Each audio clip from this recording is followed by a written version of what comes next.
رسول اللہ صلی اللہ علیہ وآلہ وسلم نے فرمایا، اسلام کی بنیاد 5 چیزوں پر قائم کی گئی ہے۔ اول، گواہی دینا کہ اللہ کے سوا کوئی معبود نہیں اور بے شک حضرت محمد صلی اللہ علیہ وآلہ وسلم اللہ کے سچے رسول ہیں، اور نماز قائم کرنا اور زکوٰۃ ادا کرنا اور حج کرنا اور رمضان کے روزے رکھنا۔ اور اللہ پاک کے اس فرمان کی تشریح کہ نیکی یہی نہیں ہے کہ تم نماز میں اپنا منہ پورب یا پچھم کی طرف کر لو، بلکہ اصلی نیکی تو اس انسان کی ہے جو اللہ کی ذات و صفات پر یقین رکھے اور قیامت کو برحق مانے اور فرشتوں کے وجود پر ایمان لائے اور آسمان سے نازل ہونے والی کتاب کو سچا تسلیم کرے، اور جس قدر نبی رسول دنیا میں تشریف لائے ان سب کو سچا تسلیم کرے،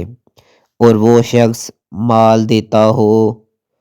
اللہ کی محبت میں اپنے حاجت مند رشتہ داروں کو اور نادار یتیموں کو اور دوسرے محتاج لوگوں کو اور تنگ دست مسافروں کو اور لاچاری میں سوال کرنے والوں کو اور قیدی اور غلاموں کی گردن چھڑانے میں اور نماز کی پابندی کرتا ہو اور زکوٰۃ ادا کرتا ہو اور اپنے وعدوں کو پورا کرنے والے جب وہ کسی امر کی بابت وعدہ کرے، اور وہ لوگ جو صبر و شکر کرنے والے ہیں تنگ دستی میں اور بیماری میں اور معرکہ جہاد میں، یہی لوگ وہ ہیں جن کو سچا مومن کہا جا سکتا ہے، اور یہی لوگ در حقیقت پرہیزگار ہیں۔ یقیناً ایمان والے کامیاب ہوں گے جو اپنی نمازوں میں خشوع و خضوع کرنے والے ہیں اور جو لغو باتوں سے برکنار رہنے والے ہیں، اور وہ جو زکوٰۃ سے پاکیزگی حاصل کرنے والے ہیں، اور جو اپنی شرمگاہوں کی حفاظت کرنے والے ہیں، سوائے اپنی بیویوں اور لونڈیوں سے، کیونکہ ان کے ساتھ صحبت کرنے میں ان پر کوئی الزام نہیں۔ ہاں، جو ان کے علاوہ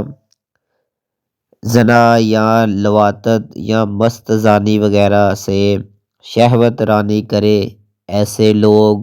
حد سے نکلنے والے ہیں۔ اور جو لوگ اپنی امانت و عہد کا خیال رکھنے والے ہیں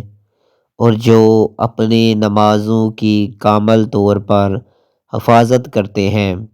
یہی لوگ جنت الفردوس کی وراثت حاصل کر لیں گے، پھر وہ اس میں ہمیشہ ہمیشہ رہیں گے۔